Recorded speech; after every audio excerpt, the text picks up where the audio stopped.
Sir sir एक नई news है। अनुराधा अपनी सारी प्रॉपर्टी और बिजनेस बेच रही है। अगर वो वाकई अनुराधा है तो वो इतना बड़ा कदम क्यों कर उठा रही है? Yes Hamid, you are right. शायद उसे इस बात का डर लग गया हो कि कहीं अगर उसकी असलियत लोगों के सामने खुल गई तो उसके हाथ से सब कुछ निकल जाएगा। अगर कुछ उसके हाथ में रह जाएगा तो सिर्फ हथकड़ी। तब तो हमें कुछ ना कुछ जरूर करना चाहिए सर। हामिद, हम क्या कर सकते हैं? हमने पूरी कोशिश कर ली लेकिन हम कुछ नहीं कर पाए। वो अनुराधा है, उसके सारे सबूत उसने हमें दे दिए, लेकिन हमारे पास उसको अनुराधा ना साबित करने के लिए ना तो कोई गवाह है और ना सबूत। हामिद, हम कुछ नहीं कर सकते। कर सकते हैं सर। क्या कर सकते हैं? हमने अनुराधा के कातिल को हवालात में बंद रखा है।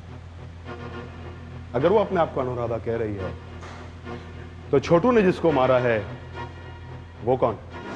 तो तेरा ये कहना है कि अनुराधा की गाड़ी में बम तूने रखा था? हाँ, मैंने रखा था। और तूने ये भी कहा था कि उस ब्लास्ट में अनुराधा मर चुकी थी। कहा था। फिर ये अनुराधा अचानक जिंदा कैसे हो गई? अब मैं कुछ नहीं जानता सर, मुझे कुछ नहीं पता। छोटू, तू शराफत से बताता है या कानून का डंडा इस्तेमाल करो? मैं सच कह रहा हूं साहब। मैंने उसकी कार में बम लगाया, कार ब्लास्ट हुई और अनुराधा मर गई। अब ये अचानक जिंदा कैसे हो गई मैं कुछ नहीं जानता। एक बात बता, अनुराधा की कौन सी गाड़ी थी? वो बड़ी की कार, बड़ी सी लंबी सी कार थी। उसका रंग क्या था? रंग? अब हाँ, वो सफेद रंग की कार थी। झूठ झूठ झूठ झूठ बोलता है तू। अनुराधा की गाड़ी का रंग लाल था। लाल था? हाँ, इसी से पता चलता है कि तू झूठ बोल रहा है। मैं सच कह रहा हूं साहब, मैं कुछ नहीं जानता। मैं तो अनुराधा को जानता तक नहीं हूं और ना ही मैंने उसकी कार में बम रखा था। अच्छा, फिर किसके कहने पर तूने ये इल्जाम अपने सर पे लिया? मैं उसे नहीं जानता साहब। मुझे तो ये इल्जाम अपने सर लेने के लिए 50,000 रुपए दिए थे। आरिफ, आरिफ ना? हाँ, जो उस दिन तुझसे मिलने आया था। आरिफ? कौन आरिफ? मुझे तो अब तक कोई मिलने भी नहीं आया। झूठ बोलता है। हामिद क्या कर रहे हो तुम? क्या कर? हामिद, हामिद क्या कर रहे हो तुम? झूठ बोलता है सर। हामिद क्या हो गया तुम्हें? सर झूठ बोल रहा है सर, ये झूठ बोल रहा है ये। मुझे अंडरवर्ल्ड के लोगों से सख्त नफरत है सर। मैं अंडरवर्ल्ड के एक एक लोग को चुन चुन के मारना चाहता हूं सर। उन कमबख्तों पर, वो आरिफ और गजेंद्र पे कई दिनों से मैंने नजर रखा, लेकिन उन कमबख्तों के खिलाफ कोई ठोस सबूत ना मिलने की वजह से वो कानून के शिकंजे में आते ही नहीं है सर। हामिद, कहीं इनको फांसने के चक्कर में हम ना फंस जाएं। आप कहना क्या चाहते हैं सर? मैं ये कहना चाहता हूं कि आज जो तुमने हरकत की है ना, देखो हामिद, कानून की हिरासत में अगर कोई मुजरिम मर जाएगा ना तो हम फंस जाएंगे। इंशाअल्लाह ऐसा नहीं होगा सर, क्योंकि मुझे पूरा यकीन है कि मैं अपने मकसद में एक ना एक दिन जरूर कामयाब होऊंगा। हामिद, तुम इस मकसद में अकेले नहीं हो, इस मकसद में हम सब एक साथ। इसीलिए मैं जोश को होश के साथ इस्तेमाल करता हूं। जब जोश और होश अलग हो जाते हैं ना तो इंसान बेहोश हो जाता है। हम यहां पर खुद बेहोश होने नहीं आए हैं, बल्कि इन मुजरिमों को बेहोश करने आए हैं। सर, जब से आप हनीफ से मिले हैं आपका तो तेवर ही बदल गया सर जीने का। बिल्कुल खुलकर जी रहे हैं आप।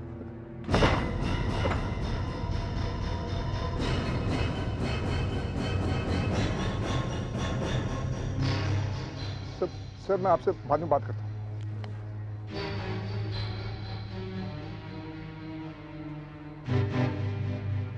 बॉस कहाँ है तेरा? जो भी बात करनी है मुझसे करो। हाँ, बड़ी हिम्मत आ गई बच्चे में। हाँ,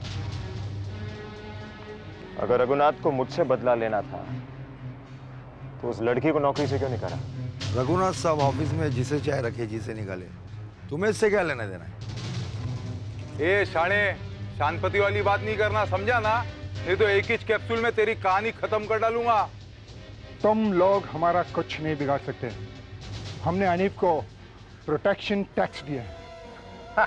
प्रोटेक्शन टैक्स? बच्चों, जब इंसान की जिंदगी की किताब खत्म होने को आती है ना, तो कोई टैक्स वैक्स काम नहीं आता है। अगर हनीफ पर इतना ही भरोसा है तो बुला ले उसे मदद के लिए। हेलो। हाँ बोल। गजेंद्र बोल रहा हूं मैं। हनीफ बोलता है। तूने जिससे प्रोटेक्शन टैक्स लिया वो मेरे सामने खड़ा है, ले बात कर ले आखिरी वक्त।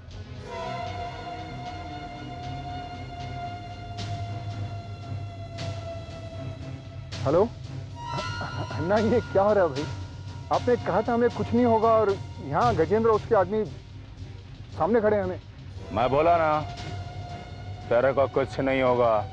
कमाल है अन्ना साहब, ये लोग पिस्तौल खड़े। बस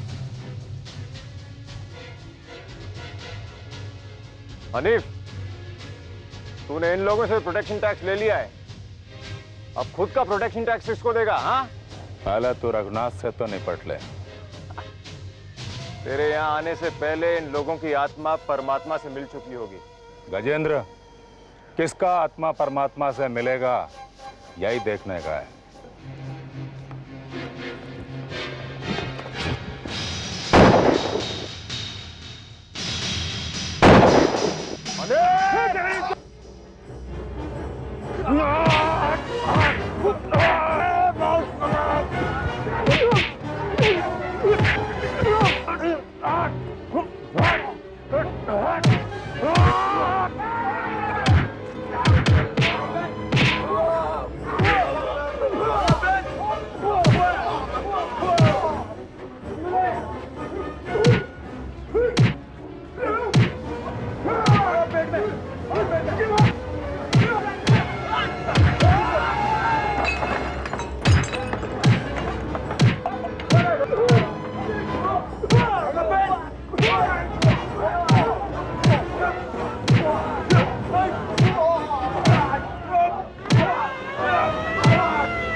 सर सब भाग गया सर।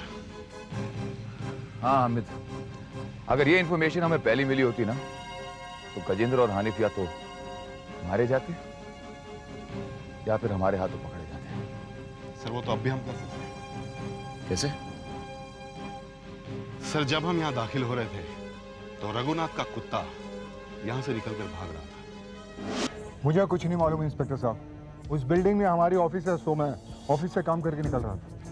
देखो रमेश, हम ये बात अच्छी तरह से जानते हैं कि तुम सच्चाई पर पर्दा डालने की कोशिश कर रहे हो। मैं कोई पर्दा नहीं डाल रहा हूँ सर, जो सच है वही कहा है मैंने, बाकी मैं कुछ नहीं जानता। हाँ, लेकिन जब तुम उस बिल्डिंग से बाहर निकल रहे थे तब तुम्हारे चेहरे पर एक डर था, एक खौफ था। आप लोग तो कानून वाले हैं सर, आपको तो किसी केस की फाइल बंद करनी हो तो किसी बेगुनाह को भी मुजरिम ठहरा देते हैं। ए मिस्टर, तुम कानून पर झूठा इल्जाम लगाकर गलत कर रहे हो। क्यों? जब आप किसी शरीफ आदमी पर झूठा इल्जाम लगाते हैं उस वक्त इस बात का एहसास होता है कि आप लोग भी गलत कर रहे हैं। देखो, हम तो यहाँ इस मकसद से आए थे कि तुमसे हमें कुछ मदद मिलेगी, लेकिन अफसोस तुम जैसे लोगों की वजह से ही मुजरिम कानून की गिरफ्त में नहीं आते। मुजरिम को गिरफ्त में लेना कानून का काम है, उसी बात की तो सैलरी मिलती है आप लोगों को। जाइए इंस्पेक्टर साहब, अपना फर्ज निभाइए। देखो रमेश, फर्ज तो हम निभा रहे हैं और आगे भी निभाते रहेंगे, लेकिन तुम अपना फर्ज निभा रहे हो और मुझे लगता है कि तुम्हें इससे नुकसान पहुंचेगा। मैं जानता हूं कि तुम किसी डर की वजह से सच्चाई नहीं बता रहे हो, पछताओगे, लेकिन तब तक शायद बहुत देर हो चुकी होगी। चलो हामिद, चलते हैं।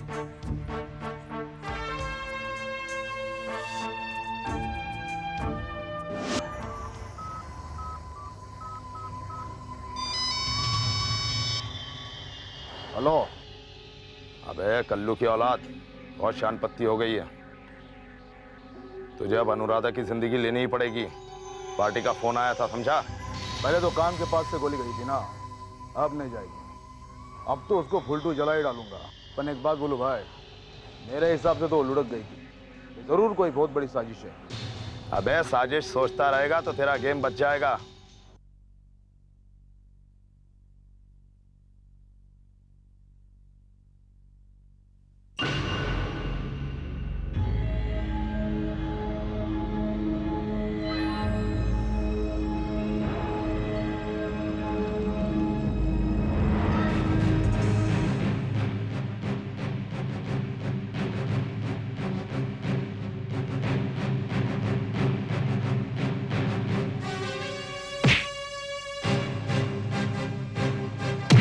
मतलब ये कि हरकत तूने पहले भी किया है।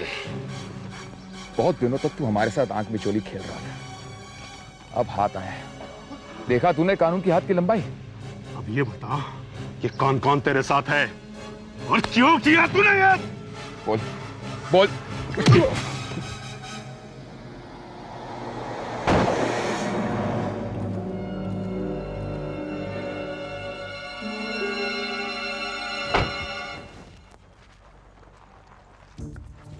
Excuse me. हाँ सर। ओह, आप कहिए। यही कार थी सर। यही कार? क्या मतलब? कल आप इस कार में कहां सैर करने गए? सैर करने? मैं तो कल यहाँ था ही नहीं। मुझे पता था कि आपका यही जवाब होगा। देखिए, मैं यहाँ नहीं था, मैं आज ही दिल्ली से लौटा हूँ। अच्छा हो, तो कल आप दिल्ली गए थे? जी हाँ। हाँ, शायद आपकी प्रधानमंत्री या प्रेसिडेंट के साथ कोई मीटिंग थी ना? आप मजाक कर रहे हैं मेरे साथ? जी नहीं मिस्टर, मजाक उड़ा रहे हैं। क्योंकि हर मुजरिम अपने बचाव के लिए कोई ना कोई बहाना जरूर निकालता है। देखिए, मैं वाकई दिल्ली था और शादी अटेंड करने गया था वहां पर। ये आपका दूसरा पैतरा है।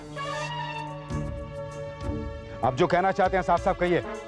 देखिए, साफ बात तो ये है कि आप ही ने अनुराधा की कार में बम डाला था और उसे मारने की प्लानिंग की थी। झूठ है ये, बकवास, एकदम बकवास, एकदम बकवास।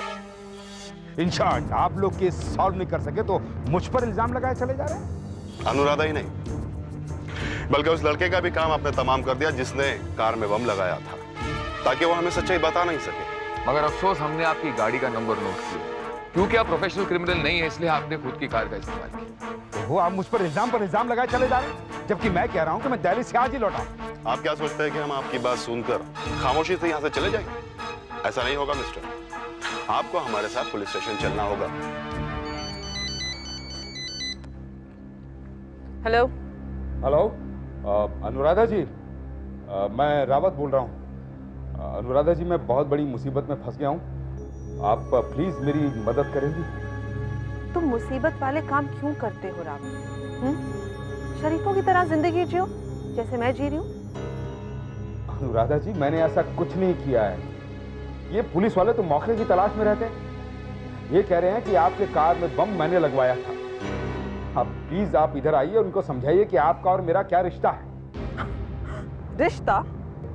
रिश्ता मतलब आप और मैं एक दूसरे को अच्छी तरह से जानते हैं। प्लीज, अगर इस वक्त आप मेरी मदद नहीं करेंगी तो मैं बहुत बड़ी मुसीबत में फंस जाऊंगा। और अगर मैं तुम्हारी मदद करूं तो आप जो कहेंगी मैं वही करूंगा। वादा? जी, एकदम वादा। एक बात ध्यान से सुन लीजिए, आप मिस्टर रावत को जमानत पर ले जा रहे हैं। अगर ये शहर छोड़कर भाग जाते हैं तो आप तकलीफ में आ सकती हैं। और अगर मैं जमानत हटा लूं तो? अगर आप जमानत हटाने की इंफॉर्मेशन हमें फोन पर दे देंगी तो हम मिस्टर रावत को फिर से गिरफ्तार कर लेंगे। ये कैसी रिहाई हुई भाई? अब मैं दूसरों के रहम करम पर जीऊंगा?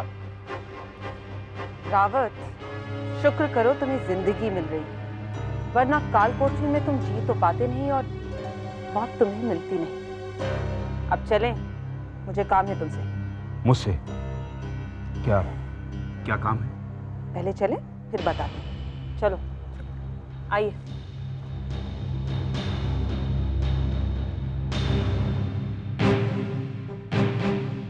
रावत साहब, ये सब करने की आपको क्या जरूरत थी? मैंने ऐसा कुछ नहीं किया भाई, कुछ नहीं किया मैंने। वो लोग मुझे फंसाने की कोशिश कर रहे थे। रावत, अब तुम मेरे एहसानों तले दब चुके हो। देखो, मैं तुम्हारी जरूरत में तुम्हारे काम आई हूँ, और अब जब मुझे जरूरत पड़ेगी तब तुम्हें मेरे काम आना पड़ेगा। हाँ, जरूर जरूर आऊंगा। लेकिन आपको ये सब करने की जरूरत क्या थी? क्या किया मैंने? पहले अनुराधा जी की कार में बम लगाया, फिर कल्लू। अरे मैंने ऐसा कुछ नहीं किया भाई, झूठ बोल रहे हैं वो लोग। तो फिर कल्लू पर किसने गोली चलाई?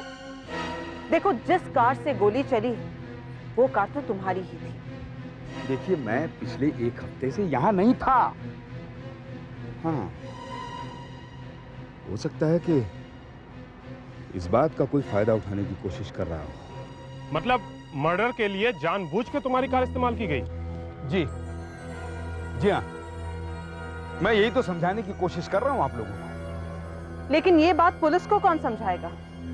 रावत, जो वो देखते हैं वो लोग वही मानते हैं, कहीं सुनी बातों पर विश्वास नहीं करते।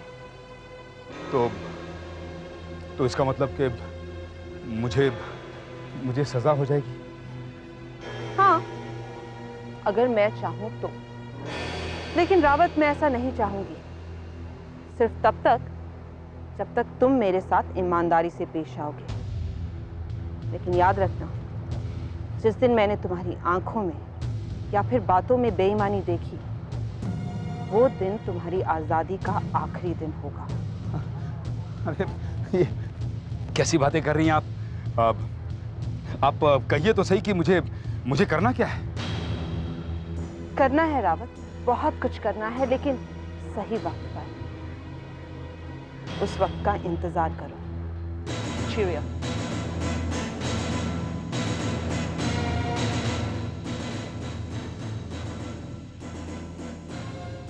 लगता है